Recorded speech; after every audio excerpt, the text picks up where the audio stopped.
Hola, hola, saludos a todos. Bienvenidos a la continuación de nuestro estudio en las siete iglesias del Apocalipsis.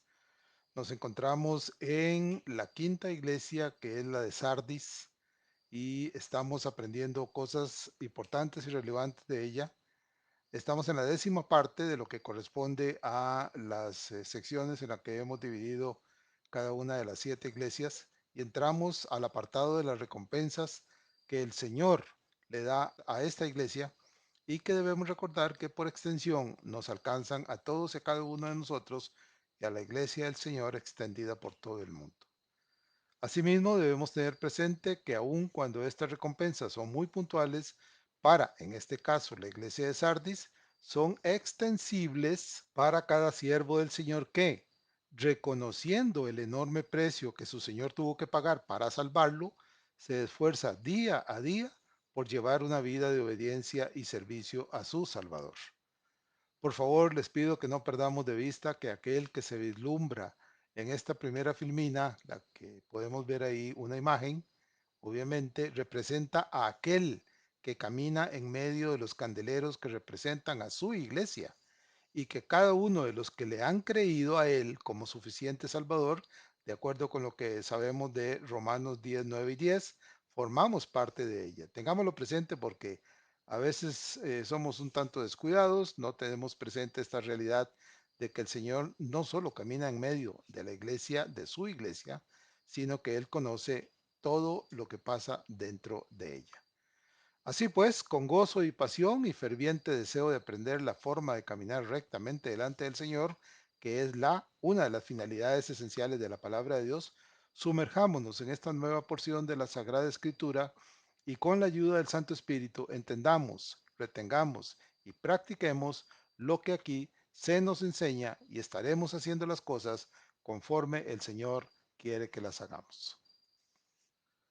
Llegamos así a la filmina número 94, en la que también de manera muy ilustrativa vemos un muy hermoso cuadro. Obviamente esto es producto de la imaginación de alguien o probablemente de inteligencia artificial y que por supuesto en la verdad de lo que podemos entender se queda muy, muy corto de las enormes bellezas que con toda seguridad encontraremos en la ciudad celestial que el Señor preparó para cada uno de nosotros y para todos los que creyendo en Él, el Señor Jesucristo, formamos parte de su iglesia, así como todos los santos del Antiguo Testamento. Ese lugar celestial y eterno en el cual estaremos en la presencia de Dios mismo por siempre, es aquel que el mismo Señor nos prometió cuando, por ejemplo, en Juan 14, 2 nos dice, en la casa de mi Padre muchas moradas hay. Si así no fuera, yo os lo hubiera dicho. Voy pues a preparar lugar para vosotros. Y si me fuere y os preparare lugar, vendré otra vez y os tomaré a mí mismo, para que donde yo estoy, vosotros también estéis. Y de la inconmensurable hermosura de tal ciudad que podemos apreciar en Apocalipsis 21 del 1 al 27, Dios aquí nos da una pincelada en este pasaje de la enormidad de su belleza y sobre todo de la eternidad de su belleza en la descripción que Juan hace en este pasaje y que les recomiendo que lean y de la cual les voy a dar también un pincelazo de lo que el Señor nos dice para que veamos las cosas maravillosas que Dios ha preparado para nosotros. En una parte de la descripción dice a partir de Apocalipsis 21:10, habla Juan y dice, y me llevó en el espíritu a un monte grande y alto, y me mostró la gran ciudad de Jerusalén que descendía del cielo de Dios, teniendo la gloria de Dios y su fulgor era semejante al de una piedra preciosísima, como piedra de jaspe, diáfana como el cristal. Tenía un muro grande y alto con 12 puertas y en las puertas 12 ángeles y nombres inscritos, que son los de las 12 tribus de los hijos de Israel. Al oriente tres puertas, al norte tres puertas, al sur tres puertas, al occidente tres puertas. Y el muro de la ciudad tenía 12 cimientos y sobre ellos los 12 nombres de los 12 apóstoles del Cordero. Como podemos ver, esta imagen que se ve ahí ni siquiera se acerca ni remotamente a esta hermosísima descripción, pero sin duda es una imagen bastante atractiva. Por lo menos dentro de nuestro contexto es verdaderamente bonita, pero como pueden ver, lo que el Señor ha preparado para cada uno de nosotros como recompensa de nuestra estadía delante de Él por la fe que hemos depositado en el Señor Jesucristo es infinitamente superior en hermosura, en creación y en extensión en la eternidad misma. Continuamos ahora con la filmina número 95 y a pesar de la gravedad de la advertencia que el Señor le hizo a la iglesia de Sardis, cuando le dice, tú tienes nombre de que vives y estás muerto, lo cual podemos apreciar en el versículo 1, el Señor encuentra en lo profundo de su inagotable amor por aquellos por quienes sufrió la crucifixión, ese inmenso amor, algo digno de mencionar, pero solo para algunos de los miembros de aquella iglesia. Recuerden que el amor del Señor queda de manifiesto, además de su sacrificio vicario en la cruz, por anticipado en lo que él mismo afirmó en Juan 3:16, versículo extremadamente conocido para todos y cada uno de nosotros. Porque, y si hay algo en lo que podemos tener como hecho ciertísimo, es que una recompensa, recuerden bien, solo se da a aquel que se hace merecedor de ella. Bueno, excepto en la sociedad del mundo en que vivimos, donde las recompensas son dadas en completa arbitrariedad y aún a personas que no se las merecen, simplemente por compadrazgo. Por esto, en Sardis, solo unos pocos a los que Dios ve verdaderamente dignos delante de Él podrán recibir esta recompensa. Aquí podemos observar la abismal diferencia entre la justicia divina y la del hombre, corrupta por naturaleza. En la sociedad humana, las recompensas, sobre todo las más valiosas, las que pueden tener más valor y mayor prestigio, suelen ser entregadas según el interés de quien determina a quienes se le van a entregar. Y esto usualmente no se hace para quien verdaderamente la merece, sino que suelen intervenir intereses mezquinos y, como dije, compadrazgos escondidos. Y esto es evidente prácticamente en toda la sociedad del mundo, en todos los niveles de este mundo. Ahora volviendo a Sardis, el que solo unos pocos se mantuvieran fieles es una verdad que inició prácticamente desde la expulsión del huerto. Les invito a leer en Génesis 3, 23 y 24, cuando el hombre fue expulsado de ahí, precisamente porque el Señor sabía que si no expulsaba al hombre del huerto, éste inevitablemente se sentiría atraído hacia el árbol de la vida para comerlo y por eso puso seguros suficientes de ángeles y espadas que se revolvían alrededor de la entrada para que Adán no pudiese ingresar ni tampoco alguno de sus descendientes. Y así como en esta iglesia, hoy sabemos que la situación se repite y se hace muy visible en el entorno que nos rodea. En los días de Pablo, el apóstol decía que en su tiempo había quedado un remanente escogido por gracia. Romanos 11:15.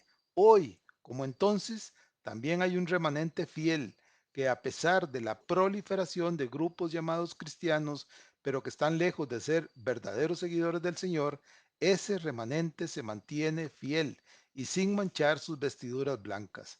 Y yo ruego a Dios para que cada uno de nosotros nos mantengamos en ese estado de fidelidad y en ese estado de pureza, obediencia y ser dignos delante del Señor, conservando la limpieza de nuestras vestiduras tal y como el Señor nos las entregó.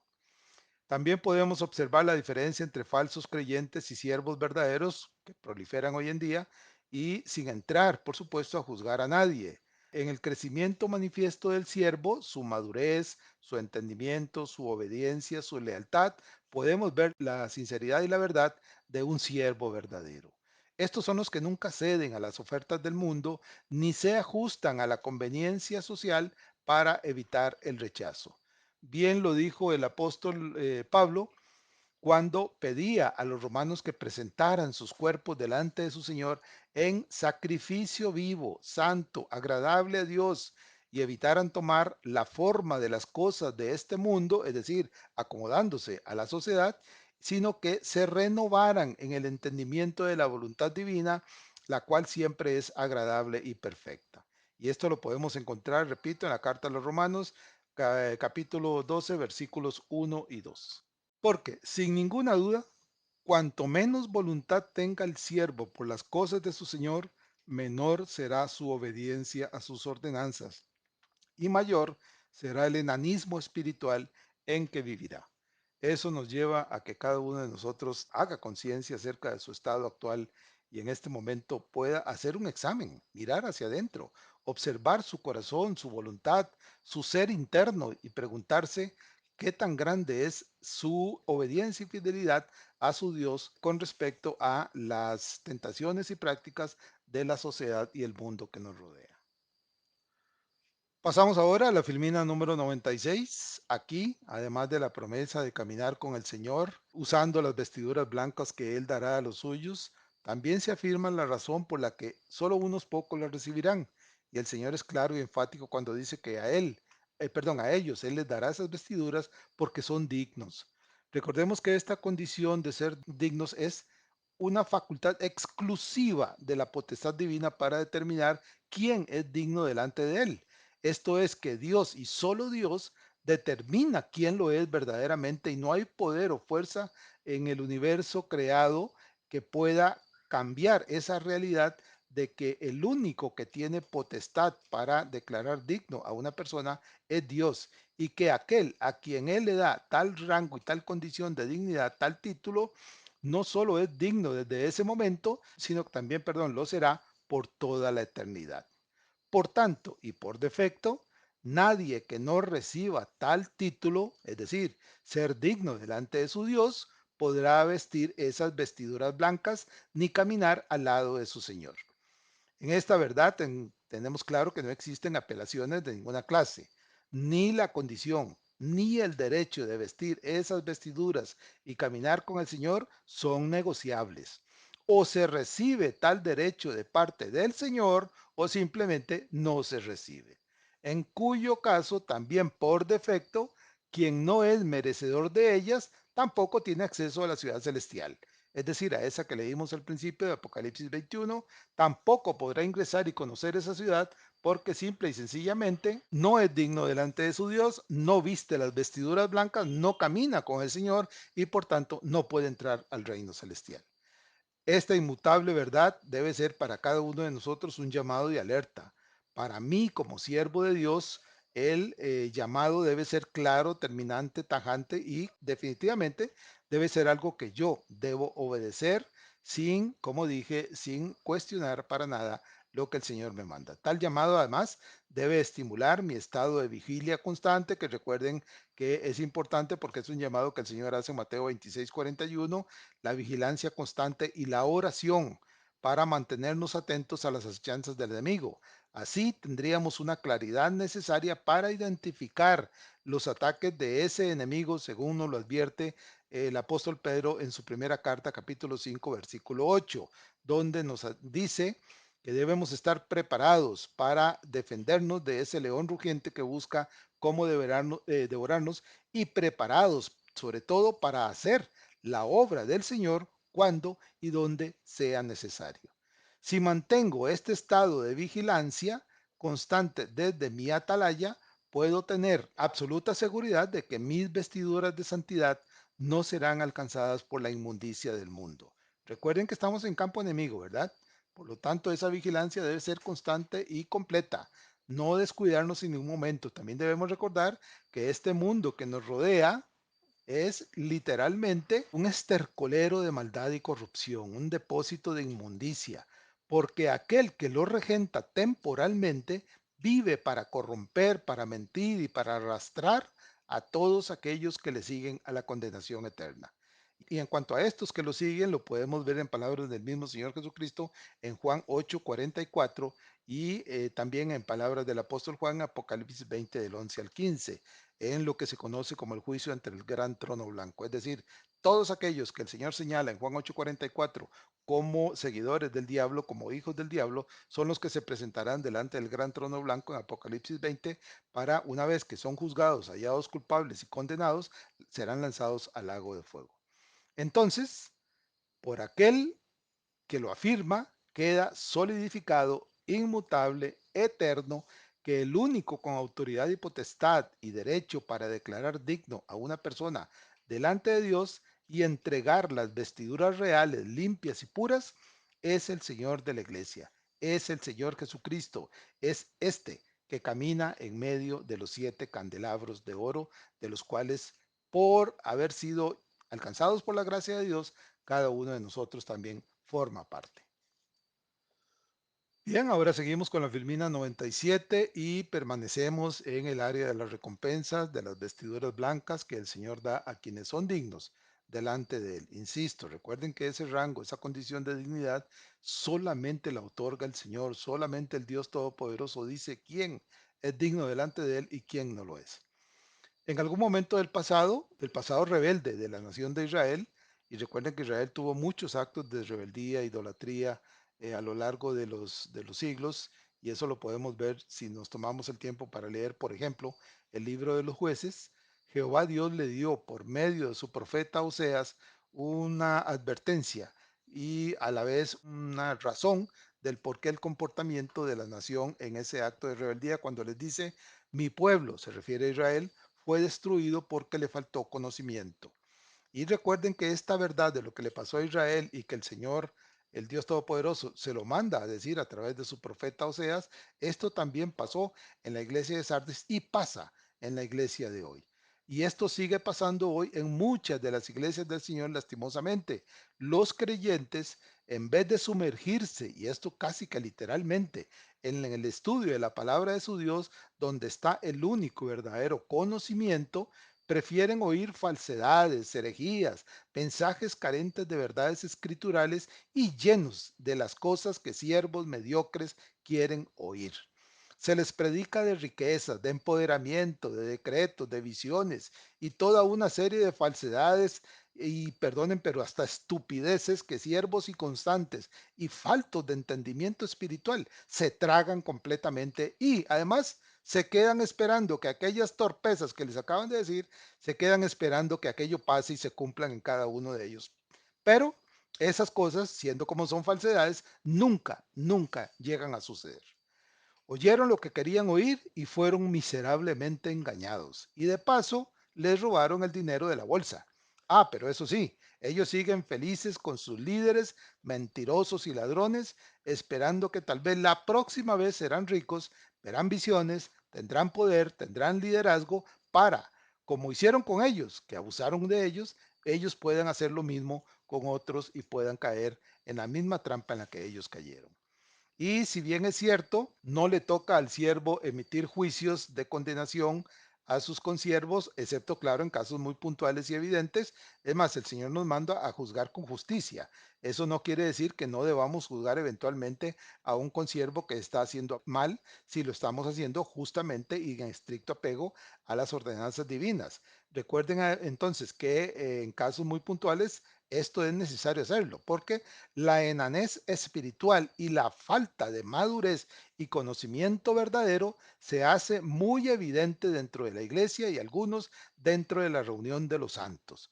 Esto es triste y lamentable porque la búsqueda insistente del conocimiento de la palabra de Dios, como le dijo el Señor a Israel, mi pueblo perece por falta de conocimiento. Todavía, como les dije, no solo se dio en la iglesia de Sardis, sino que se está dando hoy en día. Más para aquellos que son verdaderamente fieles y vencedores, esta verdad de vestiduras blancas se cumplirá y por la forma como van avanzando los eventos en este mundo, esto ha de suceder muy pronto, como se afirma en Apocalipsis 19 del 8 al 14. Y dice este pasaje, y a ella se le ha concedido que se vista de lino fino, limpio y resplandeciente, porque el lino fino es las acciones justas de los santos y los ejércitos celestiales, vestidos de lino finísimo, blanco y limpio, le seguían en caballos blancos. Como ven, el cumplimiento absoluto de esta verdad que el Señor nos promete, la tendremos cuando estemos delante del Señor y sobre todo cuando acompañamos al Señor en su gloriosa segunda venida. Pasamos ahora a la filmina número 98 y seguimos siempre en el mismo pasaje de Apocalipsis 3, 4, la segunda parte, acerca de aquellos que son hallados dignos por su Señor para recibir las vestiduras blancas. Y recordemos, esa condición solo se puede alcanzar mediante el nuevo nacimiento de agua y del Espíritu, que es del que le habló el Señor Jesús a Nicodemo en Juan capítulo 3, y que se logra por medio de una confesión de fe sincera, profunda, firme y permanente en la persona del Señor Jesucristo como único, el único que verdaderamente puede salvar. Para que no tengamos algún grado de falta de entendimiento del significado de la palabra dignas, es decir, qué significa, tengo un comentario aquí de la cueva de lo que esto significa y es ser competente, capacitado delante del Señor. Claro que esas virtudes no le son innatas al siervo por sí mismo, es decir, ninguno nace siendo competente y capacitado delante de su Señor, sino que le son entregadas por su Señor y que tal entrega es únicamente en los méritos del Señor Jesucristo y su sacrificio vicario en la cruz. Les recomiendo que lean pasajes como Efesios 4:1, Filipenses 1:27, Colosenses 1:10 y Primera Tesalonicenses 2:12. Así que lo que tenemos que hacer es hacer todo el esfuerzo necesario para, valga la redundancia, hacernos necesariamente capacitados, dignos de ser capacitados en la entrega de esas virtudes que solo provienen del Señor y que nos dan la fuerza y el entendimiento necesario para un desempeño correcto de nuestra vida cristiana delante del Señor. Por favor, observemos también una vez más las muestras del amor de Dios por usted y por mí a través de lo que nos dice Juan 13:34, 15:9 y el versículo 12, cuando viviendo en delitos y pecados, según Romanos 3:10 y 18, 23 y 6:23, el Señor tuvo de usted y de mí la suficiente misericordia y gracia para salvarnos y declararnos justos y dignos delante de Él. También les recomiendo que lean Romanos 3:24, 5:1 y 1 Corintios 6:11, dignos delante de Él, de su Padre y del Santo Espíritu. Ahora, ¿qué significa esto? Simple y sencillamente que toda la gloria, toda la honra y toda la alabanza le pertenecen únicamente a Dios, porque Él es el que entrega, Él es el que da, es la gracia suya la que nos alcanza, es su deseo y su voluntad y su potestad la que nos declara dignos y justos delante de Él. Por tanto, repito, toda la gloria, toda la honra, toda la alabanza le pertenecen únicamente a nuestro Señor y Dios. De nuevo, debemos entender que en su condición de justo y salvo delante de Dios, usted y yo, como hijos de Dios, ya somos poseedores de esa recompensa de nuevos y santos vestidos, pero que los mismos, como lo dije hace un rato, serán entregados en la presencia de Dios. Sin embargo, aunque en este momento no los vistamos literalmente, ya somos poseedores de esas vestiduras blancas y, repito, por esa condición de dignidad en la cual el Señor nos ha declarado a todos los que le hemos creído al Señor Jesucristo como Señor, Dios y Salvador. Y esto se deduce por el uso del tiempo verbal de andarán, como un efecto que, aun cuando futuro, con relación a su permanencia del siervo en esta tierra, y como dije hace un ratito, ya le pertenecen, y solo aguarda a que llegue a la presencia de su Dios para recibirlas y tenerlas por toda la eternidad. Llegamos a la filmina 99, es la quinta de las seis que conforman la sección de estudio de esta semana y permanecemos en la segunda parte del versículo 4. Insisto, como el buen entendimiento de lo que significa la entrega de estos vestidos blancos a los salvos en Cristo es muy importante, veamos un comentario de Pérez Millos, a quien ustedes han notado que cito con frecuencia, es un excelente siervo de Dios que comenta con sabiduría y que al respecto dice, aquí Millos está comentando con respecto a los que reciben las vestiduras blancas, y en este caso los de Sardis. No se habían contaminado con las influencias pecaminosas de la sociedad idolátrica de su entorno, en medio de una iglesia formalista y permisiva. Había algunos que caminaban en correcta relación con el Señor. La santidad formaba parte de su forma natural de vida y sus vestidos blancos, símbolo de santidad en el nuevo nacimiento, se manifestaban incontaminados en medio de la suciedad del mundo. Ven, como ven, es una observación para mí muy clara de lo que dice Millos al afirmar que la santidad formaba parte de su forma natural de vida y sus vestidos blancos símbolo de santidad en el nuevo nacimiento. Lo que para mí sería el equivalente a decir que lo que ellos hacían era la reacción natural de lo que ellos sabían que eran y de las obligaciones que tenían en cuanto a fidelidad para el Señor que los había salvado. Implica que para aquellos siervos fieles de Sardis, la fidelidad a su Señor y el vivir para Él nunca fue una opción, sino algo que desde lo profundo de su ser los impulsaba a hacerlo, como respuesta, repito, y acción de gracias a la salvación recibida. Y aquí no queda más que pensar que ojalá ese mismo sentimiento predomine en nuestro ser y marque el rumbo de nuestra vida cada día. También cito a Carballosa, que nos ayuda a complementar nuestro entendimiento con respecto a este pasaje, cuando dice el siervo del Señor: la anticipación de vestir tales vestidos y disfrutar de la compañía personal de Cristo proporciona un amplio incentivo para la fidelidad continua de los pocos de Sardis que se mantienen firmes frente al oleaje de apatía que se había apoderado de la mayoría de la iglesia. Definitivamente, y aquí concuerdo también con lo que afirma Carballosa, esta recompensa más todas las que el Señor promete deben ser un amplio incentivo para la fidelidad continua de cada uno de los siervos de Dios. En otras palabras, de usted y de mí. Ojalá que cada uno de nosotros tengamos claro esta realidad y vivamos de acuerdo con estos principios de fidelidad que le debemos al Señor. Llegamos ahora a la Filmina número 100, siempre en el mismo pasaje, considerando no solo la recompensa prometida al siervo fiel, sino el efecto interno que causa en mí y en usted el saber que nuestro Salvador nos garantiza que ciertamente las recibiremos y no hay poder en el universo que pueda hacer que esto no se cumpla. Pero, sabiendo en tierra de quién estamos, lo que les dije hace un rato, estamos en el campo del enemigo que nos rodea, de acuerdo con Primera de Pedro 5:8, y quiere hacernos dudar de nuestro correcto caminar con el Señor, aquí tenemos una alerta para la vida de cada uno de nosotros. En la práctica, la palabra de Dios contiene muchas, pero muchas alertas constantes para que los siervos de Dios conozcan los peligros que los rodean y conociéndolos, estemos preparados para rechazarlos. Por demás está decir que sabiendo, como hijos de Dios que somos, que el mal nos rodea, si no tomamos las medidas necesarias para no ser atrapados por ese mal, pues vamos a estar en verdaderos problemas. El mismo Señor en su oración al Padre le pide en Juan 17:15, él dice, intercediendo por nosotros, por usted y por mí, por toda su iglesia, no ruego que los quites del mundo, sino que los guardes del mal. Por tanto, se requiere de una importante cuota de voluntad, eso debemos tenerlo totalmente claro, por parte del siervo para enfrentar su malvado entorno y salir victorioso. Recuerden, estamos siendo guardados por el ruego del Señor de ese mal, pero debemos poner de nuestra parte. Esto es, debemos buscar ser fortalecidos en nuestro espíritu, en obediencia y en lealtad, en oración constante, en vigilancia constante, para que ese mal no nos alcance. Quien no vele está en cada momento caminando sobre el filo de la navaja y expuesto a que su Señor lo reprenda por negligente y torpe. Recuerden, Hebreos 12:6.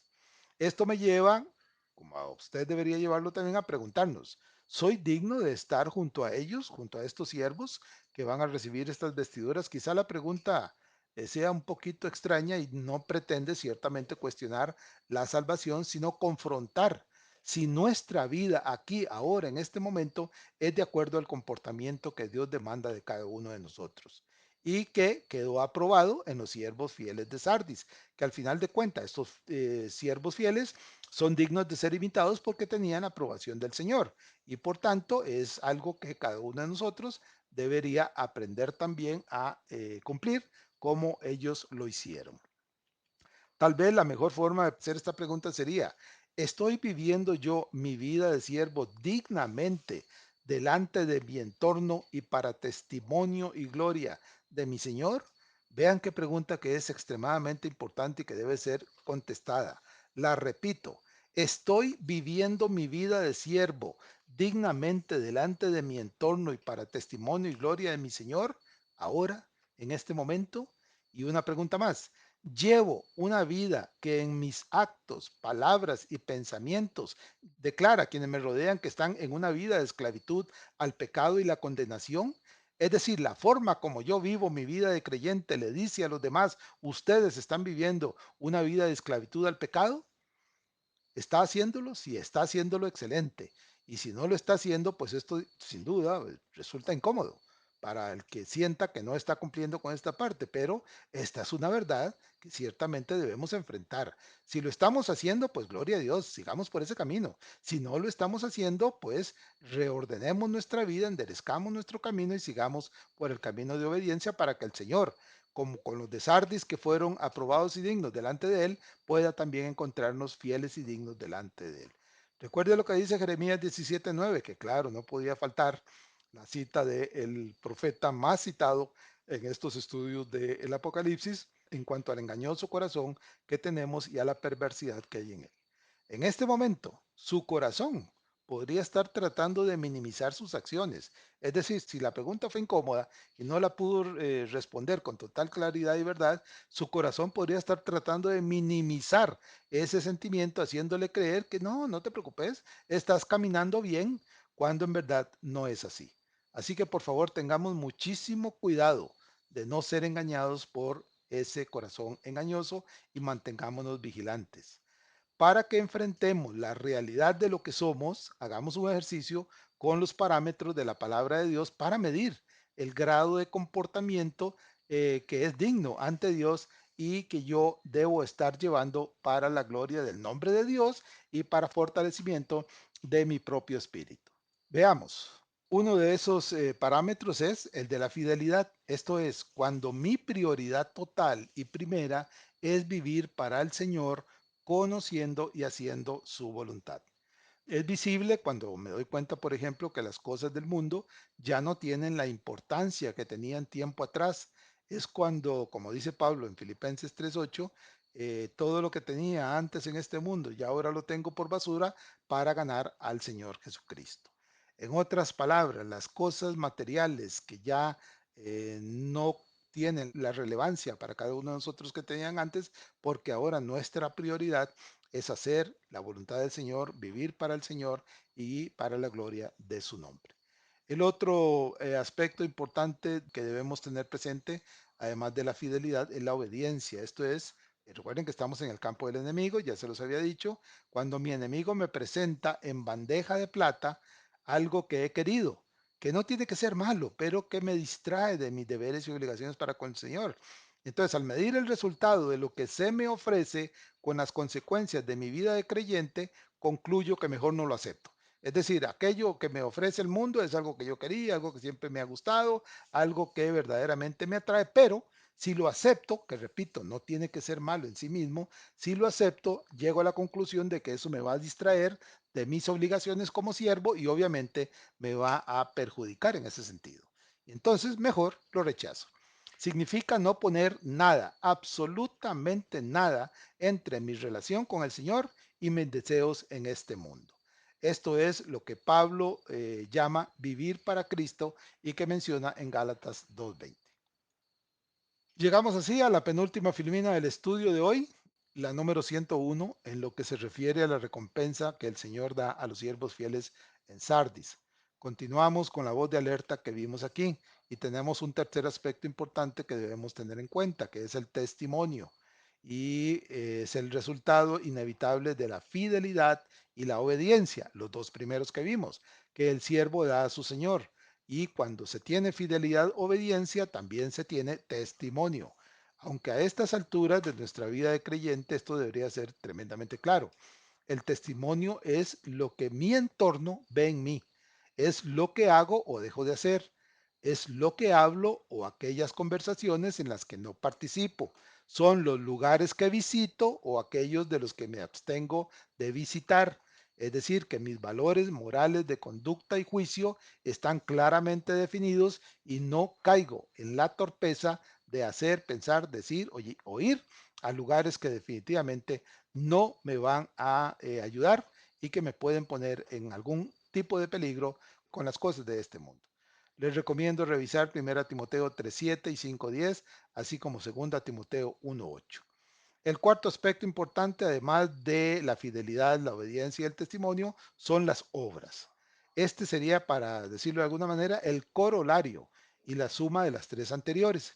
En este punto, las obras ya no son el resultado de hacer lo que hago como siervo fiel porque debo hacerlo, simplemente lo hago porque me nace, porque me gusta, porque me agrada. Es la consecuencia natural, a veces por reflejo, de aquel dominante deseo interno de lo que soy y de lo que me ha sido dado por gracia.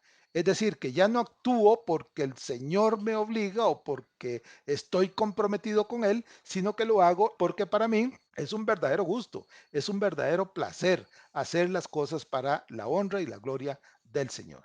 Es tener presente cada día que aquello que has recibido y oído debemos mantenerlo guardado con celo y pasión, viviendo según sus enseñanzas. Recuerden que es parte de lo que el Señor le dijo a Sardis. Acuérdate de lo que has recibido y oído y que Sardis dejó que se fuese perdiendo. Es saber que una imagen, como dice el refrán, una imagen vale más que mil palabras. Y se le atribuye al filósofo griego de hace 2300, 2400 años, Aristóteles, haber dicho en algún momento, el hombre es dueño de su silencio y esclavo de sus palabras. Así que tengamos muchísimo cuidado con lo que decimos, porque si es para honrar y glorificar a Dios, excelente. Pero si es para mundanalizar un poco, tengamos muchísimo cuidado, porque como dice Aristóteles, seremos esclavos de lo que digamos, aunque dueño del silencio, es decir, de lo que no decimos. Aunque también esto hay que tener cuidado porque en cuanto al testimonio que debemos dar, las obras que debemos hacer en beneficio de la causa del Señor, ahí no se puede guardar silencio. Entonces, lo que soy como hijo de Dios debe ir de la mano de forma indisoluble con lo que hablo o callo. Y aquí les recomiendo también ver Efesios 2:10, 1 Timoteo 5:10 y 25 y 6:18, así como Tito 2:7. Entonces, al revisar con sinceridad y verdad estos 4 puntos, yo puedo concluir que soy victorioso en cada uno de ellos. Y siempre, recuerden, esto no es por méritos propios, sino siempre en los méritos de mi Salvador. Y que no hay en mí ni un ápice de duda sobre mi esfuerzo y deseo por ser fiel y obediente al Señor. Puedo estar seguro que las vestiduras blancas me están aguardando porque mi prioridad siempre, como decía Pablo, debe ser servir al Señor, honrar al Señor y vivir para el Señor.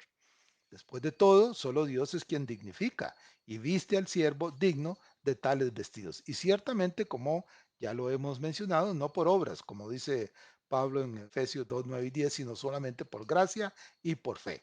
Así que una revisión interna de nuestra vida en Cristo es necesaria cada cierto tiempo para cerciorarme que sigo por la senda de obediencia y que nada me distrae de mi meta que es el Señor Jesucristo.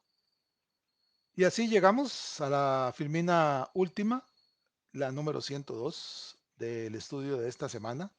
Y de nuevo, la imagen, recuerden que solo pretende darnos una pequeñísima idea de las maravillas que veremos delante de nuestro Dios, porque es imposible que alguien pueda imaginarse esas maravillas que Dios tiene para nosotros, aun cuando, como vimos al principio, Dios tiene en Apocalipsis 21 una descripción no tan amplia, tal vez, o no tan clara en cuanto a cómo es la ciudad celestial, pero sí lo suficiente para que nos maravillemos de lo que ahí vamos a encontrar. Y claro, como lo dije también al principio, ninguna imagen puede acercarse a tales maravillas, pero cuando una como esta, por lo menos nos ilusiona un poco dentro de las limitaciones propias que tenemos y nos vemos entre esa multitud de salmos que se ven en esa imagen, ahí nos vamos a encontrar nosotros llegando a la presencia de Dios. Eso debe llenarnos de fuerzas y deseos para hacer aquello que el Señor nos ha mandado. Y uno de esos mandatos es llevar su mensaje hasta lo último de la tierra. Esto es una obligación, una ordenanza que debe ser cumplida por cada uno de nosotros. Y bueno, claro, hoy tenemos el recurso para hacerlo y recuerde que uno de esos recursos usted probablemente lo tiene en su mano, en su teléfono. Envíe este estudio y todos los que reciba que son de sana doctrina a todos los que pueda. Algunos probablemente se incomodarán, otros serán indiferentes, pero quizás uno que otro lo verá, será impactado por la palabra de Dios y le hará saber su inquietud sobre su vida eterna. Recuerde colgarlo en las redes sociales en las que participa. Recuerde también que además de este canal de YouTube, el audio también está en Spotify, en el audible de Amazon y en el podcast de Apple. Y también puede sumar su WhatsApp, puede sumar Facebook, puede hacerlo en Instagram, en TikTok, en X y en cualquier otro medio a su alcance. además de hablar, por supuesto. Y tendrá decenas y decenas de gentes que caminan sin Dios y sin esperanza, que podrán tener al alcance esta palabra que puede ilustrarlos y llevarlos a la salvación y vida eterna a través de la persona del Señor Jesucristo. ¿Qué es lo que debo hacer? Hacer que la luz de Dios que yo tengo también brille en ellos. Muy bien, gracias a todos y cada uno por escuchar, por quedarse hasta aquí. Estaríamos concluyendo. Saludos para todos y por la gracia de Dios y con su ayuda nos estaríamos escuchando la próxima semana.